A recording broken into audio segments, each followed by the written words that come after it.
네, 지금 계속 장마 기간이고 또 이제 장마가 끝나면 굉장히 더운 또 폭염이 생긴다고 하고요. 그리고 또 코로나가 또 이제 확산되어서 또 여러 가지 좋지 않는 소식을 듣게 됩니다. 또 전 세계적으로도 전쟁이 끝일 기미가 보이지 않고 또 자연재해와 또 여러 가지 어려움들이 이 지구상에 계속해서 있는 것을 보게 됩니다. 그런데 하나님께서 이러한 어려움 가운데서도 하나님이 교회를 세우시고 이 교회가 지속적으로 성장하고 자랄 수 있도록 인도하시는 것을 보게 됩니다. 그래서 우리는 신약 시대에 성령님께서 임재하심을 통하여 교회가 세워졌다라고 생각할 수 있지만, 그러나 구약의 이스라엘 백성, 하나님 백성이 교회이기 때문에 실제로는 하나님의 구원의 계획의 목표가 바로 교회다라고 말할 수 있습니다. 그래서 하나님께서는 이 주님의 몸된 교회가 건강하게 성장하고 건강하게 세워지기를 원하십니다. 이유는 머리이신 그리스도에게 향하여 나아갈 때에 머리로부터 풍성한 은혜를 주시기 때문입니다. 예수 그리스도가 머리시며 예수 그리스도 안에 만물의 모든 풍성함이 거하고 있다면 이제 그 머리를 향해 나아가는 교회는 당연히 풍성한 은혜로 자라고 성숙할 수밖에 없다는 것입니다. 그런데 이러한 성장과 성숙을 위해서는 또 우리가 기억할 것이 있습니다. 우리의 몸도 잘 자라기 위해서는 여러 가지 영양분들을 골고루 먹어야 하고 섭취해야 합니다. 또 균형 있게 잘 성장하기 위해서는 운동도 필수적인 것이죠. 마찬가지로 교회가 부어주신 은혜를 통해서 건강하게 잘 자라기 위해서는 성도 각자에게 주신 은사로 이제 우리에게 주어진 섬김을 잘 섬겨 나가야 합니다. 사랑으로 섬기며 또 각자 역할들을 감당할 때 교회는 스스로 세워지며 자란다라고 성경은 말씀해 주는 것입니다. 이것이 바로 성경이 말하는 건강한 성장, 건강한 교회의 비결이 될 수 있습니다. 따라서 이러한 교회가 건강하게 자라가면 이제 보이는 특징이 나타납니다. 예수님이 머리시고 또 예수님을 향해 나가기 때문에 교회 안에는 거룩함이 나타나는 것이죠. 성도 한 분 한 분이 예전의 모습으로 살아가는 것이 아니라 예수님을 닮은 거룩한 모습이 나타나고요. 또 교회가 거룩해지기 때문에 하나님 앞에 영광 돌리게 되는 것입니다. 거룩한 공동체로 존재하며 성도가 거룩한 자로 살아가는 비결을 오늘 읽었던 말씀을 포함해서 에베소서 4장 17절부터 24절에 말씀합니다. 교회가 거룩하게 되는 방식을 새 사람을 입은 것이다 라고 이야기해 주고 있습니다. 이 말씀이 무슨 뜻인지를 생각하며 이제 구원받은 성도가 어떠한 삶으로 살아가며 또 하나님이 우리에게 원하신 바가 무엇인지를 생각하며 함께 은혜를 나누고자 합니다. 우리 교회는 하나된 거룩한 하나님의 백성이다 라고 말할 수 있습니다. 그렇기 때문에 우리는 하나됨을 힘써 지켜 나가야 합니다. 그리고 그리스도의 충만에 이르도록 복음으로 함께 자라가야 합니다. 교회로서 영광스러운 신분과 삶에서 떠나지 않도록 항상 경계하라고 성경은 말씀합니다. 에베소서도 1장부터 3장까지는 복음이 무엇인지, 우리를 교회로 불러주신 하나님의 은혜가 무엇인지를 이야기한다면 4장부터 6장까지는 구원받은 성도가 경계하고 믿음의 삶을 어떻게 살아갈 것인가를 말씀해 주고 있습니다. 그래서 17절과 19절에 보시면 어떤 것을 먼저 경계하냐면 이방인의 행함같이 그 마음에 허망한 것으로 행하지 말라라고 이야기해 주고 있습니다. 이방인이 누구입니까? 바로 예수 그리스도를 믿지 않고 하나님이 우리 인생의 왕이 아닌 자신이 주인이 되어 살아가는 사람들을 이방인, 또 다르게 한다면 믿음이 없는 사람이라고 이야기할 수 있습니다. 그런데 우리 성도들이 이방인이 아님에도 불구하고 이방인처럼 살아갈 가능성이 있기 때문에 성경은 경계하고 있는 것입니다. 이 이방인들의 특징이 뭐냐면 마음에 허망한 것으로 행한다라고 이야기합니다. 허망한 것이 우리 신자, 구원받은 사람들에게도 끼어들 수 있기 때문에 끼어들지 못하도록 경계하라는 것입니다. 이 마음이란 것은 단순한 감정만 말하는 것이 아닙니다. 지성적인 측면도 강조하는 것이죠. 지성, 도덕적인 인식, 이 모든 능력에서 공허하고 어리석고 쓸모없는 것이 마음이 허망하다라는 뜻이 되는 것입니다. 그리고 또 이 허망하다는 것은 쓸데없고 무익하다는 것을 이야기해 주는 것입니다. 바로 하나님을 떠난 사람들이 무엇을 추구하고 무엇을 소망하고 어떻게 살아가는지를 생각한다면 우리는 이 마음이 허망한 것으로 행한다는 것을 잘 이해할 수 있는 것이죠. 바로 믿지 않을 때, 우리도 믿지 않았을 때, 예수님을 인격적으로 만나지 않았을 때 어떻게 살았냐면 이기심 가운데 살았습니다. 자기 자신밖에 모르는 이기심이 우리 가운데 가득했던 것이죠. 그리고 이 이기심은 욕심으로 나타납니다. 자꾸 욕심을 부리게 되는 것이죠. 그리고 욕심은 탐심으로 나타나가지고 이제 다른 사람 것을 취하려고 하고 갖고 싶은 것을 가지려고 하고 내가 하고 싶은 마음대로 하려고 하는 이 탐심 가운데 살아가는 것이 바로 하나님을 떠난 사람들의 모습인 것이죠. 이들은 결국 마음이 악하기 때문에, 마음이 하나님을 떠나 본질적으로 부패졌기 때문에 이 마음의 악함을 쫓아 살아가는 것이 하나님을 떠난 사람들의 모습인 것입니다. 이들에게 무엇이 있느냐? 바로 무지함이 있는 것입니다. 무엇에 대한 무지함입니까? 하나님을 전혀 알지 못하는 무지함입니다. 또 이들은 마음이 굳어져 있습니다. 복음을 듣지도 않으려 할 뿐만 아니라 들어도 믿으려고 하지 않는 완고함이 이방인 가운데 있는 것이죠. 이들의 이런 이유로 인해 어떤 결론이 나타나냐면 무지함과 마음의 굳어짐으로 인해 우리의 생각이 어둠 가운데 있는 것입니다. 총명이, 지각이 어두워져 있는 것이죠. 스스로는 똑똑하다.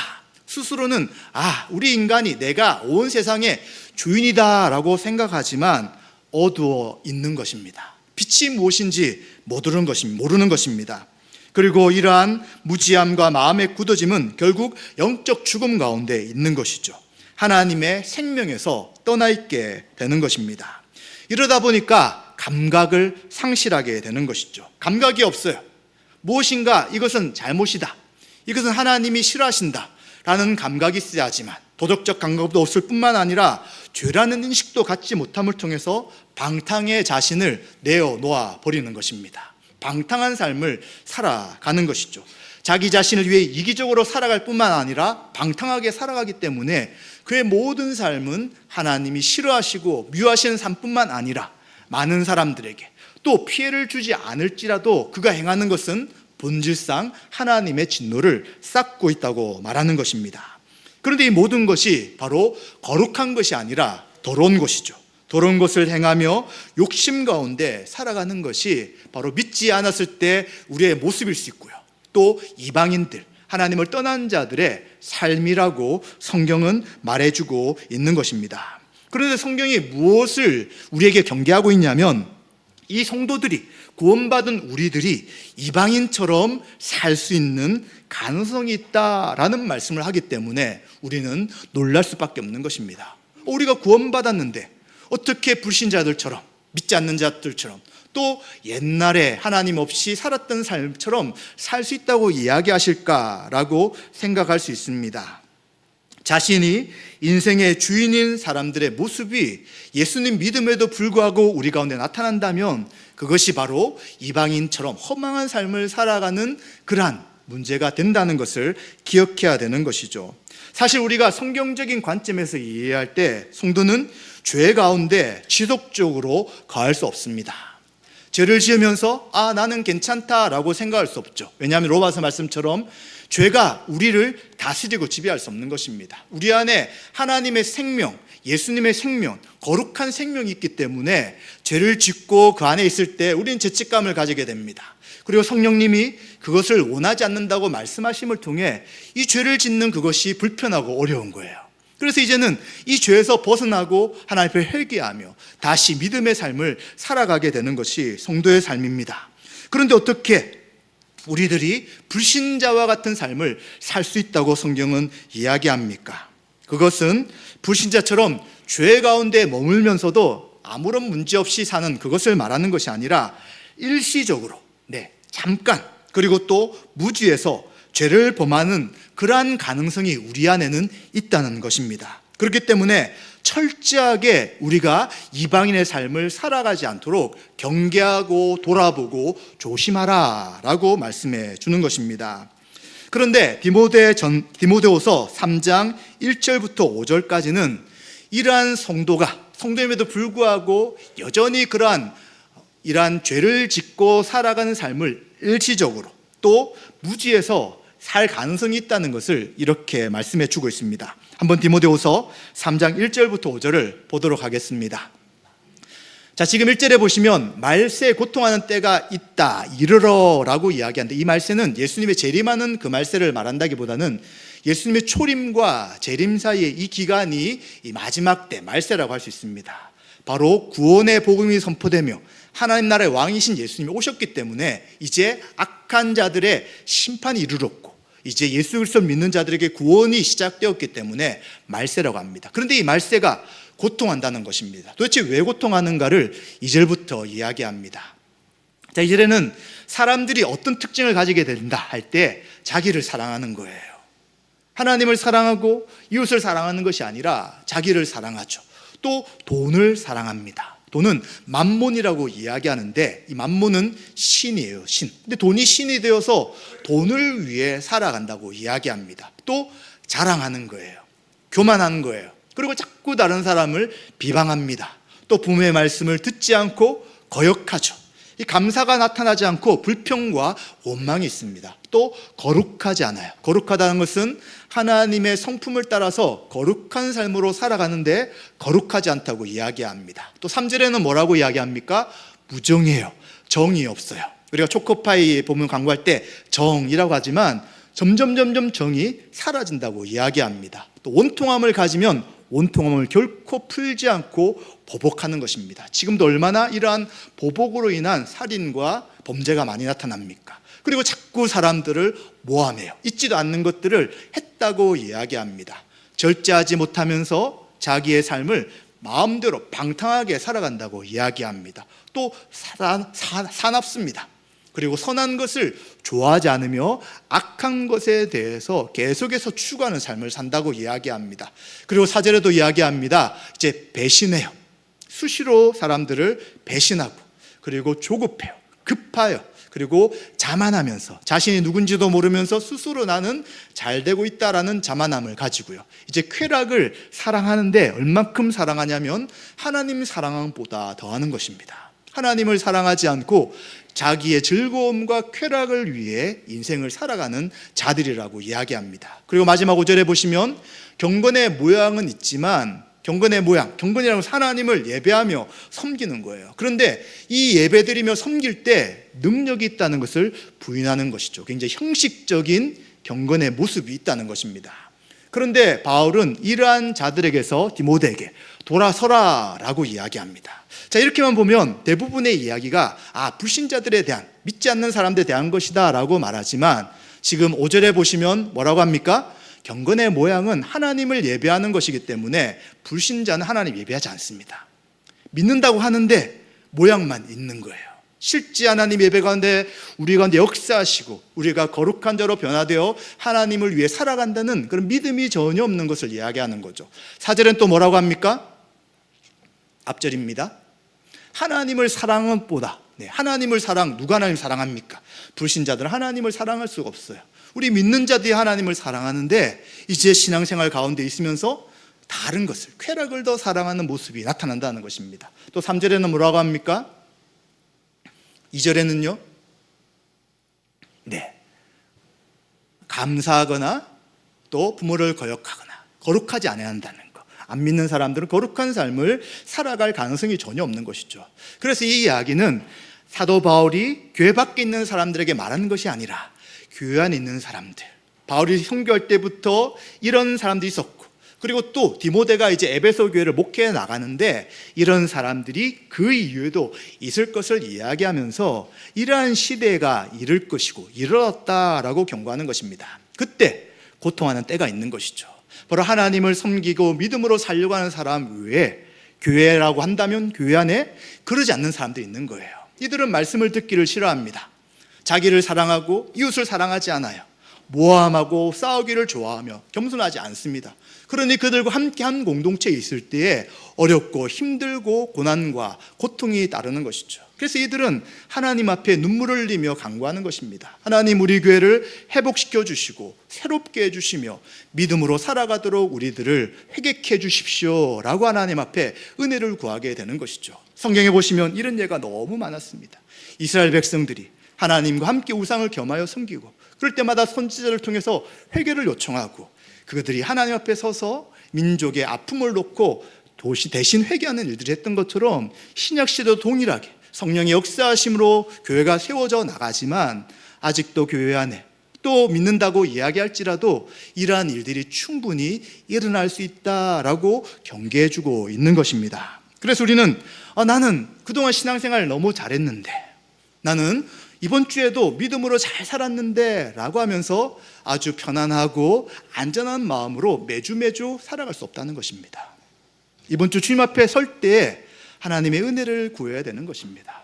혹시나도 구원받았음에도 불구하고 이 죄를 허용하고 있는지, 또 아니면 하나님을 사랑하며 섬기하는데 내가 다른 것을 따르려고 하지 않는가에 대해 자신을 돌아보며 또 말씀을 들을 때 기도를 통해서 자신을 계속해서 점검하는 것이 바로 믿음의 삶이라고 성경은 이야기해 주는 것입니다. 왜 그렇습니까? 어떻게 구원받은 우리가 자꾸 이렇게 넘어질 수 있습니까? 왜냐하면 아직도 우리 속에 죄의 욕망, 죄의 뿌리가 그대로 존재하기 때문입니다. 예수님 믿을 때 이 죄가 다 없어지면 좋지만 그러나 그러지 않는 거예요. 이 죄의 이 욕망은 언제 없어지냐면 예수님의 재림하실 때 없어지게 되기 때문에 이 마지막 때 우리가 예수님을 온전히 닮는 것을 뭐라고 하냐면 영화롭게 되었다라고 이야기합니다. 죄가 없으신 예수님의 성품과 똑같이 되게 되지만, 그래 예수님 오시기 전까지의 신자의 삶에는 성화가 있는 거예요. 성화는 무엇입니까? 거룩하신 예수님을 닮아가는 그러한 믿음의 싸움이 우리에게 있다는 것입니다. 그것을 생각할 때 우리는 완전히 거룩하게 변화된 자들이 아니라 이제 거룩한 씨가 우리 가운데 있지만, 성령을 통해서 있지만, 그러나 아직도 죄의 유혹이 우리 가운데서 나타나고 또 외부에서 세상 가운데서 우리를 유혹하고 사단이 계속해서 우리를 넘어뜨릴 수 있다는 것을 기억해야 되는 것이죠. 그래서 우리는 선 줄 안다는 사람들은 넘어질까 조심하라는 말씀처럼, 나는 작년에 믿음으로 잘 살았으니까 올해도 잘 살 거야. 난 지난주 믿음으로 승리했으니까 이번 주도 잘 될 거야.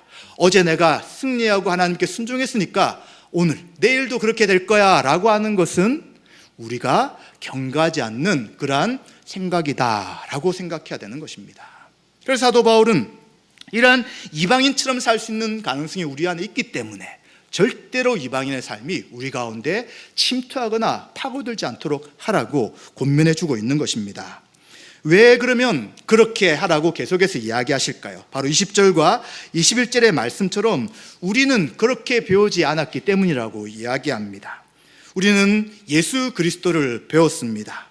예수님의 인격, 예수님이 하나님의 아들이시며 죄가 없으신 분이 육체를 가지고 이 땅에 오셔서 하나님 나라의 복음을 선포하시며 말씀을 가르치고 병든 자를 고치시며 그리고 귀신을 축출하시는 이 사역들을 통해 예수님이 하나님이신 것을 우리는 배웠다는 것입니다. 또한 예수님이 이러한 사역을 통해서 우리 죄를 위해 죽으시고 우리의 죄를 용서하시기 위해 십자가에서 형벌대속적 죽음을 죽으신 그 예수님의 사역을 우리는 배웠다는 것입니다. 바로 구원받은 성도들로서 이제 불신자의 삶을 배우고 따라가는 존재가 아니라 구원받은 자 예수님의 삶을 알고 배웠기 때문에 더 이상 그러한 모습으로 살 수 없다고 말씀하는 것입니다. 그래서 이미 우리는 전제가 있는 것이죠. 우리는 죄를 지을 가능성이 혹시 있을지라도 우리는 예수 그리스도의 생명이 있을 때 우리는 세상 사람들, 불신자들과 똑같이 살 수 없는 전제를 가지고 있는 것입니다.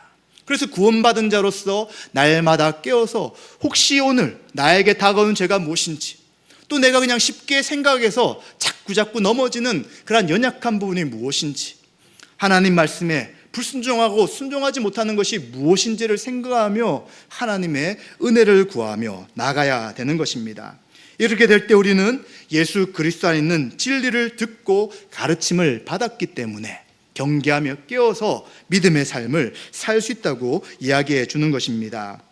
그런데 요한복음 14장 25절에 보시면 이제 우리가 말씀을 듣는 것이 성령님을 통해 예수님께서 직접 가르치셨다라고 말씀합니다. 같이 한번 읽어보도록 하겠습니다. 같이 읽습니다. 보혜사 곧 아버지께서 내 이름으로 보내실 성령, 그가 너희에게 모든 것을 가르치고 내가 너희에게 말한 모든 것을 생각나게 하리라. 아멘. 우리 가운데 오시는 성령님, 예수님을 믿을 때 우리에게 보내신 성령님이 어떤 역할을 하시냐면 예수님께 들은 모든 것을 가르쳐 주시는 것입니다. 그래서 우리가 말씀을 듣고 성경을 읽을 때 어떻게 우리가 알고 깨닫게 되느냐? 우리 가운데 계시는 성령님의 역사란 것을 기억해야 합니다.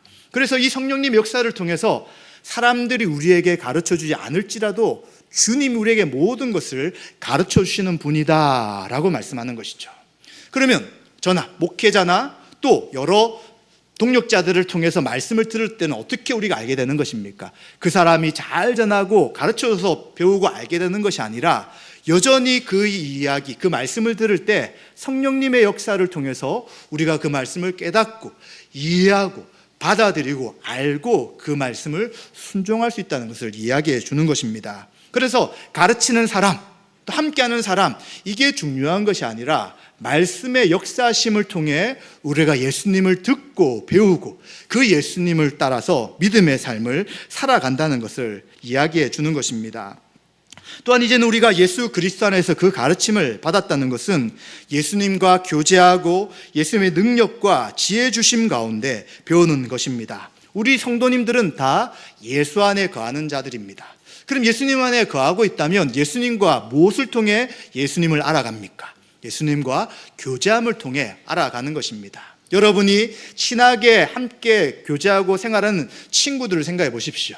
그와 함께 많은 시간을 드리고요, 또 함께 이야기하고요, 그와 기억나는 일들을 함께함을 통해 우정이 쌓아가고 그와 깊이 교제해 나갑니다. 마찬가지로 우리가 예수님 안에 거함에도 불구하고 예수님과 인격적 교제가 지속적으로 이루어져야지, 인격적인 교제가 이루어지지 않는다면 우리의 신앙은 점점 형식적인 것으로 될 수 있고요, 그리고 죄가 우리 가운데 들어와 죄 가운데 거함에도 불구하고 죄를 놓치며 살아갈 수 있다는 것을 이야기해 주는 것입니다. 그래서 우리의 신앙생활은 형식적이나 어떤 행동이 중심이 되는 것이 아니라 주님과의 교제, 주님과의 만남이 최우선이 된다는 것을 기억해야 되는 것입니다. 그럼 어떻게 주님을 알아가는 것입니까? 어떻게 주님과 교제하는 것입니까? 앞으로 돌아가지만 예수님의 인격과 예수님이 누구신지를 알고 그분을 의지하며 살아가는 것이죠. 이 삶은 결국은 여러분이 살아가는 삶에서 일어나는 것입니다. 바로 교회에서의 삶, 일반적으로 직장에서와 가정에서의 삶 속에서 예수님의 말씀이 무엇인지를 듣고 이제 주님이 원하시는 것이 그것이라면 그 말씀대로 살아가기 위하여 도움을 구하고 씨름하고 그리고 그 말씀에 순종해 나갈 때에 이제 그 과정 속에서 예수님의 뜻이 이것이고 이렇게 할 때 주님이 기뻐하시며 순종할 수 있다는 것을 배워가게 되는 것입니다. 그래서 우리의 신앙이 예수님과 인격적인 관계가 어느 정도 지속적으로 이루어지고 또 예수님과의 만남 속에서 우리의 삶이 그리고 방향이, 행동이, 생각이 어떻게 바뀌는지를 생각해 볼 때에 우리의 신앙의 성장과 성숙을 가늠해 볼 수 있다는 것입니다.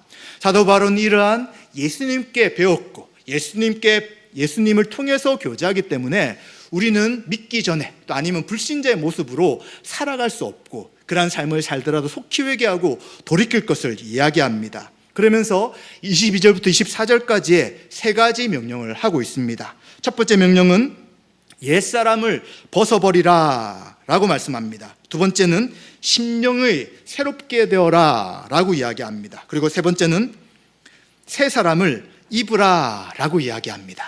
그런데 여러분이 보시는 한글 개역 개정 성경으로는 이 의미가 분명하게 잘 드러나지 않습니다. 그래서 옛사람을 벗어버리라와 새사람을 입어라는 것은 이제 과거에 있었던 일입니다.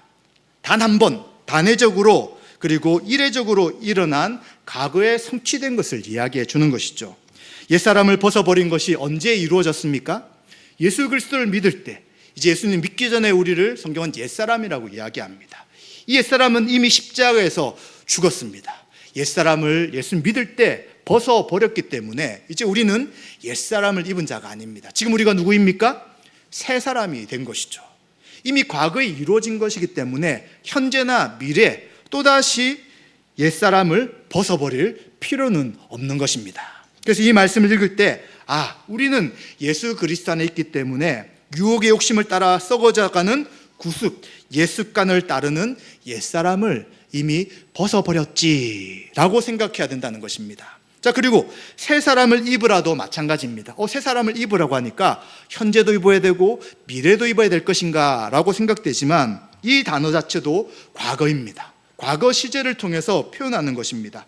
단회적으로, 이례적으로 있었던 한 사건을 이야기하는 것이죠. 언제입니까? 예수 그리스도를 믿을 때 이제 우리는 새 사람을 입은 존재가 되었습니다. 그래서 고린도후서 5장 17절에 우리를 어떤 피조물이라고 이야기합니까? 새로운 피조물이라고 이야기하는 것이죠. 그래서 우리 성도는 우리의 정체성을 반드시 기억해야 되는 것이죠. 나는 이미 옛사람을 벗어버렸고 새 사람을 입은 하나님의 백성이다 라는 것을 생각해야 합니다.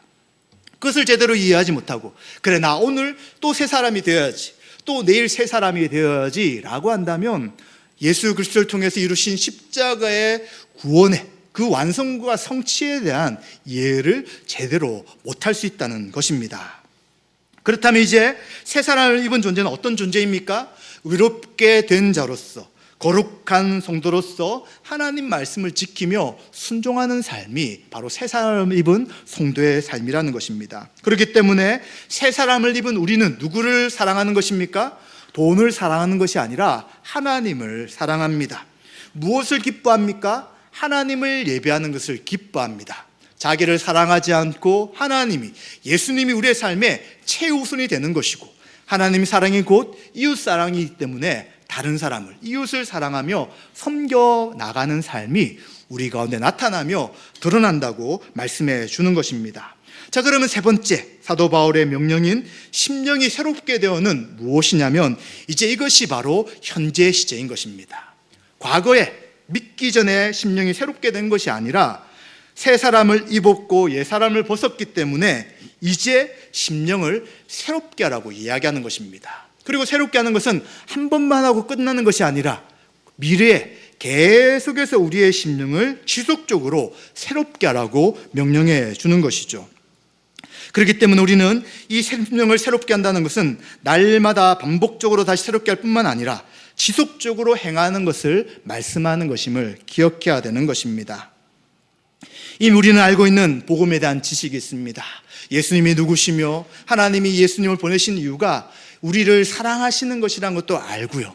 또 예수님이 우리 죄를 위해 십자가의 죽으심을 통해 죄에 대해서, 율법에 대해 이제 우리를 죽게 하시고 이제는 하나님 위해 산 사람으로 변화시켰다는 그 복음의 다양한 지식을 알고 있는 것입니다. 그런데 이전에 알았던 것, 어제 알았던 것, 지난주에 알았던 것, 그것으로 나는 만족한다 할 수 없는 것입니다. 왜냐하면 심령이 날마다 새롭게 되기 위해서는 오늘 또 복음으로 충만해야 되는 것입니다. 복음의 지식으로 오늘도 충만해야 되고요. 내일도, 내일 모레도 계속해서 날마다 충만해지는 것이 바로 날마다 심령이 새롭게 되어라는 그 명령의 순종이라고 할 수 있는 것입니다. 또 왜 그렇게 합니까? 이 시대가 악하기 때문입니다. 거룩한 지식과 믿음이 점점 약해지는 시기이기에 우리는 날마다 심령이 새롭게 되도록 하나님 말씀 가운데 거해야 되는 것입니다. 그러면 저는 말씀을 잘 알아요. 날마다 말씀 묵상해요. 날마다 큐티해요. 그러면 충분하지 않습니까? 라고 할 수 있지만 이 말씀을 아는 지식에 무엇이 되어져야 됩니까? 그 말씀을 신뢰하고 그 말씀으로 살아가는 그 삶이 함께 있어야 되는 것이죠. 믿는 것과 아는 것이 합쳐야 되고요. 아는 것과 믿는 것이 일치해야 될 때까지 우리는 계속해서 말씀 가운데 거해야 되는 것입니다. 말씀 잘하는 것 정말 중요하죠. 그런데 이 아는 말씀이 실제 삶에서 우리를 이제 도전할 때가 있습니다. 말씀대로 순종할 수 없는 상황이 생기는 것이죠. 그때 우리는 어떻게 해야 합니까? 하나님의 말씀이며 내가 하나님 말씀을 사랑하며 순종한다면 이 세상의 기준과 방식과 또 내가 그것을 거부할 때 불이익이 있을지라도 말씀으로 순종하겠다라고 그 믿음의 발걸음을 내딛는 것입니다. 처음에는 결과는 뻔합니다. 이렇게 하면 분명히 나에게 불이익이 생길 것이고 이 일로 인해서 많은 주변에 어려움을 당할 것이다 라고 생각할지라도 우리가 말씀을 믿는다면 그 말씀을 받아들이고 믿음의 걸음을 내디뎌야 된다는 것이죠. 그렇게 될 때 아는 것과 믿는 것이 일치하게 되는 것이요. 그렇게 될 때 이제는 그 말씀을 통해 예수님과 인격적인 교제로 나아가게 되는 것입니다. 만약 현재 우리의 신앙이 그것에서 멈춰 있다면, 말씀을 잘 아는데, 우리가 말씀을 잘 알아서 모든 이야기들을 이해하고 또 상대방에게 가르칠 수 있지만, 그러나 만약 삶의 현장에서 말씀으로 우리에게 도전하는 그 시간에 말씀을 따르기보다 내 생각과 세상의 기준과 방식을 만약 따르고 선택한다면, 우리는 그 순간 주님과의 교제가 아니라 내 자신이 왕이 되어 내가 원하는 걸 선택하는 삶이라고 할 수 있는 것이죠. 그럼 우리는 어떻게 되느냐? 또다시 이 말씀처럼 우리의 심령이 새롭게 될 때인 것을 기억해야 되는 것입니다. 내가 아직도 말씀대로 순종하지 못하는 연약함이 있구나. 다른 것은 다 순종할 수 있도 이 부분을 내가 따르지 못하는 걸 알고 하나님 앞에 회개하고 은혜를 구하며 나가야 되는 것입니다. 그래서 우리는 개인적으로 하나님 말씀을 배우고 또 묵상하고 예배를 통해서 선포되는 말씀과 함께 배우는 성경부에 참여하는 것은 너무 중요합니다. 이것을 하지 않는다면 주님을 알아가는, 하나님을 알아가는 지식이 약해지기 때문에 바른 지식 가운데 계속해서 거해야 되는 것입니다. 그러나 지식으로 만족할 것이 아니라 이 지식이 동의되고 아멘되고 이제 실제로 그 말씀을 신뢰하며 살아가는 과정 가운데 계속 나가야 되는 것이죠. 아마 이 이야기를 이해하시는 분들이 많이 있을 것입니다. 정말 어떤 영역에서 말씀을 순종한다는 것이 무엇인지, 또 그 말씀과 씨름한다는 것이 무엇인지를 이해하실 것입니다. 그렇게 했을 때 어떤 일들이 생깁니까? 우리가 더 예수님을 닮아가는 것이죠. 우리의 모습이 이제는 좀 줄어들고 예수님의 성품으로 변화되고요, 다음번 했던 것을 결정할 때는 좀 더 결정이 쉬워요. 더 이상 고민하지 않습니다. 이렇게 하는 것이 하나님 뜻이지. 처음엔 두려웠는데 말씀에 순종해 보니까 하나님이 길을 인도하시구나 하고 그 다음에는 더 고민하지 않고 살아가는 것이죠. 처음에는 10시간, 이틀에 고민했다면 이제는 1시간, 그 다음에는 즉각적으로 하나님 말씀 이것입니까? 그러면 그대로 아멘 하겠습니다 라는 것을 통해 우리 신앙이 성숙하게 되는 것입니다. 그렇게 성숙한 분들이 어떤 열매가 나타날까요? 거룩한 열매가 나타나는 것입니다. 예수님을 닮아가는 모습이 나타나는 것입니다. 말이나 행동이나 그분이 하는 모든 삶이 저분은 참 겸손하며 은혜롭고 예수님을 따라 살아가구나 하는 것들을 알게 되는 것이고, 한마디 이야기를 들을 때 또 그분의 권면을 들을 때 그것이 우리에게 위로가 되고, 그래 나도 그렇게 살아야지, 나도 주님을 의지하지라는 도전을 받게 된다는 것입니다. 그런데 이러한 이야기를 들으니까 저는 개인적으로 잘하고 있습니다 라고 생각하시고 또 그렇게 이야기하신 분이 있습니다. 너무 잘하고 있습니다. 그러나 우리가 지금 에베소서를 보시잖아요. 에베소는 뭘 이야기합니까? 신앙은 개개인이 사는 것이 아니라 두 사람이 하나가 되어서 함께 하나님 앞에 나아가는 것이라고 말하는 것이죠. 이제는 우리가 함께 일들을 해 나가야 되는 것입니다. 여러분, 한 분만 잘한다면, 10명만 잘한다면 하지 않는 나머지 분들은 어떻게 됩니까? 결국 하지 않는 것으로 인해 교회가 잘 성장하고 자라는 것이 아니라 약해지는 것입니다.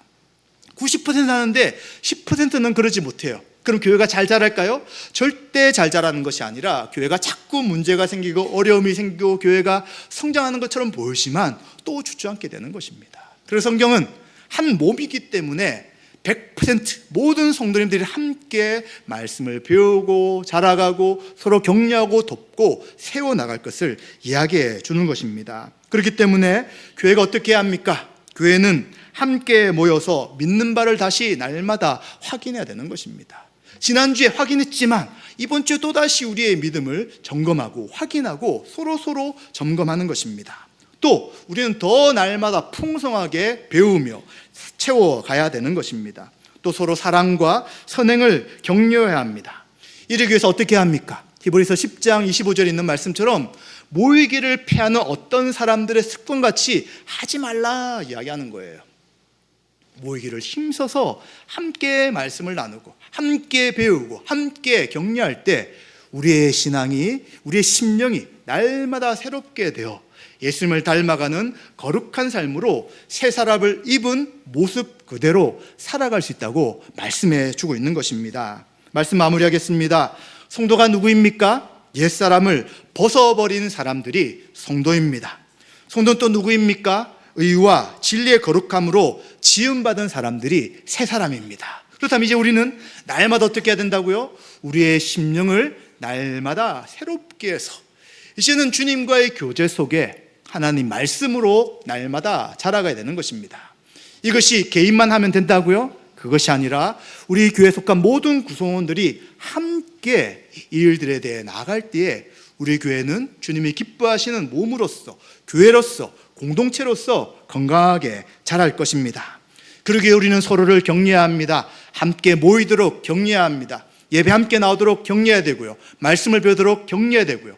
그리고 선행을 실천하도록 격려하고 서로 섬기도록 격려해야 합니다. 이렇게 될 때 날마다 우리의 신앙이 점검되며 주님이 기뻐하시는 믿음의 삶을 살아감을 통해 이 말세 때, 고통당하는 때 주님이 기뻐하시는 공동체로 세워질 것입니다. 이라는 은혜가 저와 여러분들에게 충만하시기를 주님의 이름으로 축원드립니다.